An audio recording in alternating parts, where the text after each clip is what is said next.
Kajala Miglaya Hakakat Sautari Urisao Arja Arpo Hadokapor Arbajiminsni, Kaladon Chispa San Pulangut Kibiotamayo COVID-19, Chispa Nyopundrimut Kiblakotno, Bat Sangut Kibaklan. Office to DHS Kapante Banakini Chispa San Pulangut Kibiotamai, Chispa Soungut Kidena East Khasi Hills District, Hakabai Way Dena Armed Force but Paramilitary Force, Hendrepunyogut Ki High Risk Contact, Armut Kibapang Yasirium Kum Kabyonkle, Iway na Madan Briting Cluster, Sangut na Bishnupur, Iway na Golf Lane, Iway na Goro Line, Soungut na Jail Road, Iway na Jalupara, Sangut na Laban,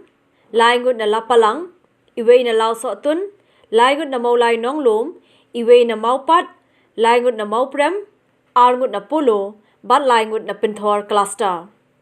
Arpusangut na West Garo Hills District, Hakabakandriangut Kidiki High Risk Contact, Prangut na Katanat Pulit, Bat Iway Nong Tre Katanat Kakoit Kakia. Karwengut na Riboy District, Kibadegi High Risk Contact. Hindreungut na East Garo Hills District, Hakabasangut Kideki High Risk Contact, Bat Iway Buan Painabad Jala.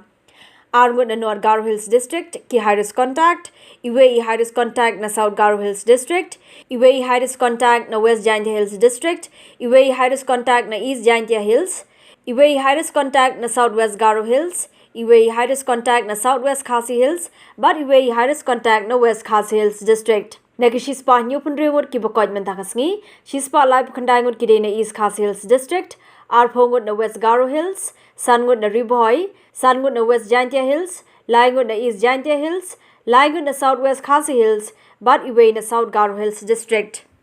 KIBA Takasngi Kidena East Khasi Hills District. Da kajing athamai ki Shispa San Pulaingut, kajing Kotno ki Shispa Nyopundriwut, Bat kajing KHLAD ki Sangut, Kajala Megalaya Hadu Bapimi Yakanika Kubor, Kadan Nyo Hajar, Kandai Spa, Kandai Puway Tali ki positive case, R Hajar Lai Spa Life Kandai Tali ki active case, San Hajar San Spa Prapu R Tali ki recovered case, Bat Nyo Pungut ki KHLAD no. Nagini ki R Hajar Lai Spa Life Kandai Tali ki active case, ka East Khasi Hills District Kadan Hajar Drew Spa Kandai Tali, Hakaba Life Hundreungut ki Rena ka Armed Force but Paramilitary Force, Bat Hajar San Spa Nyo Pulaingut ki Rupai Ba, ka West Khasi Hills District Kadan Nyo Tali ki active case, Southwest Khasi Hills are Pulai, Riboy District Lai Spa Lai Pulai, Hakabasabu Kandangut ki Rena ka Armed Force but Paramilitary Force, but Aspa Prapasangut ki Rupai Ba, ka West Jaintia Hills District Kadan Nyo Pasantali ki active case, East Jaintia Hills Shipho, West Garo Hills Shispa Nyo Pusau, Hakabalai Pasangut ki Rena ka Armed Force but Paramilitary Force, but Shispa Lai Kandangut ki Rupai Ba,